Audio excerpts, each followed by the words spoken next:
ഇതിന്റെ പിന്നിൽ വലിയ തോതിലുള്ള മുൻ സംഭവങ്ങൾ ഉണ്ടായിട്ടുണ്ട്. ഇത് അത്ര നിഷ്കളങ്കമായ കാര്യമല്ല എന്നുള്ളത് കൊണ്ട് തന്നെ ഇനിയിപ്പോൾ ഇതിൽ നിഷ്കളങ്കത ഉണ്ടോ ഇല്ലയോ എന്ന് അന്വേഷിക്കുന്നതിന് മുന്നേ തന്നെ ഈ സാധനത്തെ നമ്മൾ എതിർക്കണം. ഇത് നല്ല പ്രവണതയല്ല. ഇത് മുസ്ലിങ്ങളിൽ മത തീവ്രത അല്ലെങ്കിൽ ഈ വിശ്വാസ തീക്ഷ്ണത എന്ന് പറയുന്ന സാധനം, ഇയാളുടെ പ്രശ്നം അതാണ്. ഇയാളുടെ തലയിൽ മതം കയറി ആ മതം തീക്ഷ്ണമായി എന്നതാണ് ഇതിന്റെ പ്രശ്നം.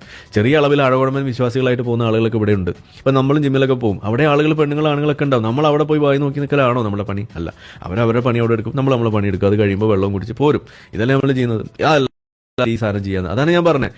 നിങ്ങൾക്ക് നിങ്ങളുടെ സ്വന്തം വീട്ടിൽ കല്യാണം നടത്തുന്ന സമയത്ത് അവിടെ പോലും കുടുംബക്കാരെ പോലും ആണും പെണ്ണുമായിട്ട് തിരിക്കേണ്ടി വരുന്നുണ്ടെങ്കിൽ അതിന്റെ പ്രശ്നം എന്താണ്? ആ പ്രശ്നം എന്ന് പറയുന്നത് നിങ്ങൾക്ക് നിങ്ങളുടെ ബയോളജിയെ നിങ്ങൾക്ക് കൺട്രോൾ ചെയ്യാൻ പറ്റിയെന്നില്ല എന്നത് തന്നെയാണ് എന്റെ പ്രശ്നം. നിങ്ങൾ വെറും മനുഷ്യരെ എന്ന് പോലും വിളിക്കാൻ കൊള്ളില്ല, നിങ്ങൾ വെറും മൃഗങ്ങളാണ് എന്നതാണ് അതിന്റെ പ്രശ്നം. മൃഗങ്ങൾക്ക് ഇതിനേക്കാൾ മാന്യത ഉണ്ടെന്ന് വേണമെങ്കിൽ നമ്മൾ പറയും.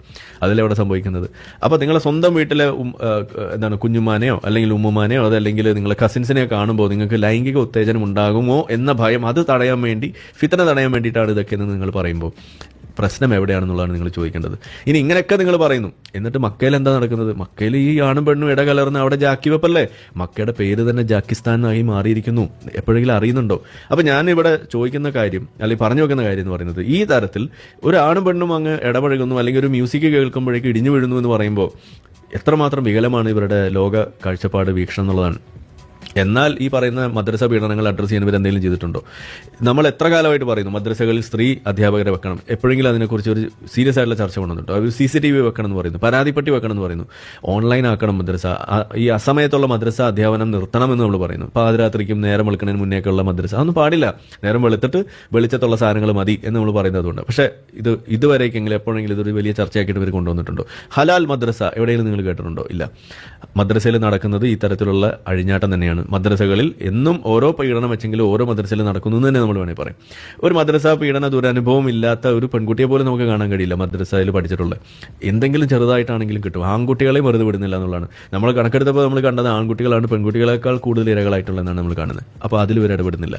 അപ്പോൾ അവിടെ പെൺകുട്ടികൾ മാത്രമോ ആൺകുട്ടികൾ മാത്രമായിട്ട് പോലും പ്രശ്നമാണ്. ഇനി മക്കയിൽ നടക്കുന്ന ഈ പറയുന്ന മോസ്ക് മീ ടു എന്ന് പറയുന്ന സാധനം, അതായത് ഹജ്ജ് ചെയ്യാൻ വേണ്ടി ചെല്ലുമ്പോൾ അവിടെ ഉണ്ടാവുന്ന ലൈംഗിക അതിക്രമം, ഇത് നിങ്ങൾക്ക് തടയാൻ പറ്റിയിട്ടുണ്ടോ? ഇല്ല. എന്നാൽ ഇവിടെ ഇപ്പോൾ നമ്മളെ കുംഭമേള ഇവിടെ നടന്നു, എത്ര ലക്ഷക്കണക്കിന് ആളുകൾ അവിടെ വന്നു. അവിടുന്ന് കുംഭമേള മീറ്റു എന്ന് പറഞ്ഞിട്ട് ആരെങ്കിലും എഴുന്നള്ളി വന്നിട്ടുണ്ടോ എന്ന് എനിക്കറിയില്ല, ഞാൻ കേട്ടിട്ടില്ല. ഉണ്ടെങ്കിൽ നമുക്കത് പറയാം. പക്ഷെ നമ്മൾ കേട്ടത് ഹജ്ജിന്റെ വേളയിൽ, ഉമ്മറയുടെ വേളയിൽ നടന്നിട്ടുള്ള ഈ പറയുന്ന ഈ പിടുത്തം, ഈ ജാക്കി വെപ്പ്, അതിവിടെ ചർച്ചയാണ്. അതിന് #പോലും ഉണ്ടായി.